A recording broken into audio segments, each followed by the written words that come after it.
going to put this at the end now because this is truly fantastic. Because former Green leader Baroness Bennett has gone on Talk TV, and Peter Cardwell has basically managed to get her to admit that it's worse for somebody to say to assault somebody than to actually assault them. So this is to do with the Graham Linehan situation again, where he said, the tweet that he said was, if a man is invading a woman's space, even under the guise of being, a woman or whatever, it's a massive threat to their safety, basically. People need to intervene, and if nobody intervenes, then punch him in the balls. I'm paraphrasing. That's not exactly what he said, right? And I can't find his actual tweet, his actual post at the moment. But I should tell you a lot about the Greens, the climate communists, and the recent leader that's been promoted to the leader of the Greens, Zach Polanski, has said as such. The walking sacks of progesterone that Zach Polanski and Ed Davey is. But says here, Baroness Bennett, this is how much the woke mind virus has absolutely infected a lot of them. They say that somebody should be arrested for threatening to punch somebody in the balls, or saying that that's something that should happen, right, on a social media platform, but suggests they shouldn't be nicked if they actually went ahead and did it. And there's more to this conversation. It's kind of a little bit of a baity question, but here's the actual exchange. I want to play it because it's absolutely hilarious. What about the right to free speech, Natalie Bennett? Do you respect that right? I respect the right to free speech, but that obviously has always had limits. The obvious, don't yell fire in a crowded theatre. What about saying if someone should be punched in the balls? Is that something we should arrest people for?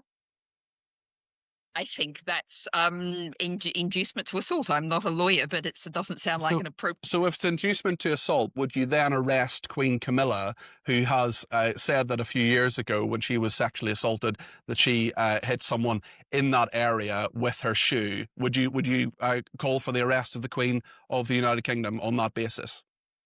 Self-defense is a perfectly reasonable situation. So it's fine to. So let me just get this clear, Natalie. You're saying it's fine to do it, but you should be arrested for calling for people to do it. That's what you're saying. No, I'm saying that everyone, and particularly young women in circumstances where they may be feeling vulnerable, are entitled to self-defense. Okay, so would people... I'd like to ask Natalie first up before I get into the second part of this with Peter Cardwell. What is a woman? I'd like to get that first off, because obviously they can't define what a woman is, right? They can't define what a woman is. They will use the term regularly in a way that it suits them when they're talking about something which they feel is going to suit them and benefit their political agenda, when they can sound smart, all of these things. So like the fact that their ideas are completely incongruous. They will then just use the regular appeal to reality, for lack of a better term, an appeal to reality, right? But then when it goes against them, then they'll, in order to protect their, narratives around trans, and in order to seem as though they're still virtue signaling with regards to the trans stuff and everything like that, they'll then go back to using terms that they're supposed to use, birthing person and all the rest of it. And then they'll say probably that a woman is somebody that identifies as a woman. So then who do you determine who's in danger? Because surely then the trans person, or whoever it is, because they have more victim points than the regular woman in this scenario, they're higher up the victim hierarchy, higher up the victim pyramid than they are.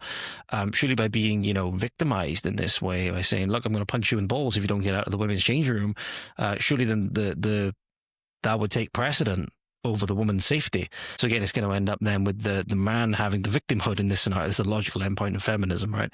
The man having the victim point in this scenario. And even then, you can't define what a woman is. So, and how can you have any say on this whatsoever when it comes to quote unquote violence against women? You can't even define what a woman is. So that's the point I was trying to get to, ladies and gentlemen. It's all completely incongruous. But the biggest point is, obviously, is that she just said there, it's worse for somebody to threaten to assault somebody than seemingly it is to actually assault someone. Now I'll just throw it back over to Peter for him to finish off his statement. Defense. Okay, so would people not feel vulnerable if they're in a trans-identified male is in a female-only space? They wouldn't feel vulnerable there?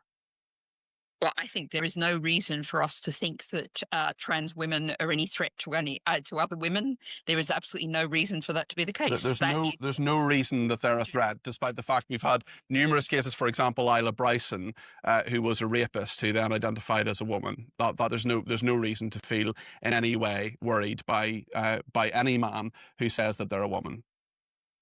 I know that there are people in our society who are predators, who are criminals. They come in all kinds of different identities and all kinds of circumstances.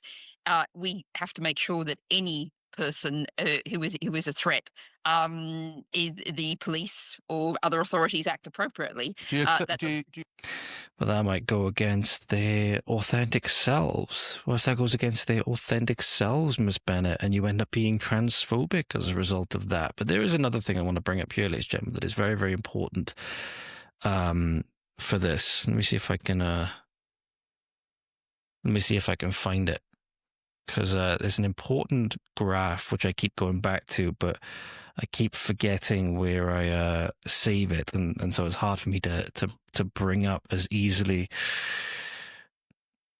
Bear with me as I just try and find this a moment, ladies and gentlemen. All right, I found it. Remember, she said, I don't think there's any reason why there would be any reason to fear, right? One of the things we do have, ladies and gentlemen, is data. So we have data here, right? I've shared this time and time and time again from His Majesty's Prison Service data. Rates of sexual offending. Now, incarcerated sex offenders, in this instance, for women, regular women, you have 103 out of 30.4 million women, right, per 3 million, I think it is. Yeah, I think that's what it says. I'll flash the graph up on screen for a moment, ladies and gentlemen, so you can see the kind of scale of the problem that we're dealing with here. There we go. 103 out of 30.4 million women, so that would equate to 3 per million. There we go, 3 per million in terms of incarcerated sex offenders and women. Incarcerated sex offenders for men is 11,660 out of 29.5 million, which equates to about 395 per million. So obviously a lot more men commit sexual offences, or rates of sexual offences as of January 2023, this is. Men obviously committing a lot more than women, which you'd expect, right? But the thing is, for men who identify as women, ladies and gentlemen, this is a stark contrast. You have 92 out of 48,000. Now, if you do the same math, that equates to, and you'll see it if you look on screen now, 1,916 per million. So you can see this graph on screen, ladies and gentlemen. At the top, those 3 green figures are what represents women. The middle blue set of figures is what represents men. And then men who identify as women is that massive pink and blue section of all the bodies down there. So yes, women do, actual women now, have very good reason to be scared or to be intimidated or to feel that way when they see a man inside their facilities. So again, Baroness here, apparently you have to be called a Baroness nowadays, I think, have the right surname and potentially just marry the right person. You don't need to have any, contribution seemingly or anything like that. Obviously this person is ex-Green councillor, ex-Green leader. So yeah, not exactly doing very much for the good of the country or anything like that. This is how they think. This is how they think. If you're a woman that is quote-unquote transphobic or whatever, obviously you don't deserve to be listened to, that you can't get in the way of people living their authentic selves, even if it tramples all over your rights and freedoms and privileges, right? Such as your security in your single-sex spaces. And not only that, you do have good reason to fear based on the data, because you got to think, why would a man, who's obviously very, very confused anyway, if he's doing this, why would a man be trying to pass himself off as a woman to then get into women's only spaces?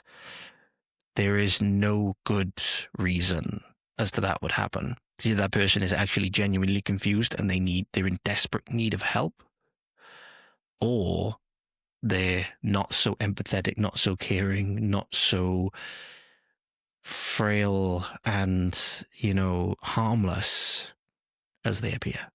If you enjoyed that clip, then make sure to go on over to the Voice of the Valleys X page at VOT_Valleys on X. We're also on Instagram at Voice of the Valleys. Make sure to like, share, subscribe, comment, all of that good stuff. Thank you so much, and we'll see you again soon. Godspeed.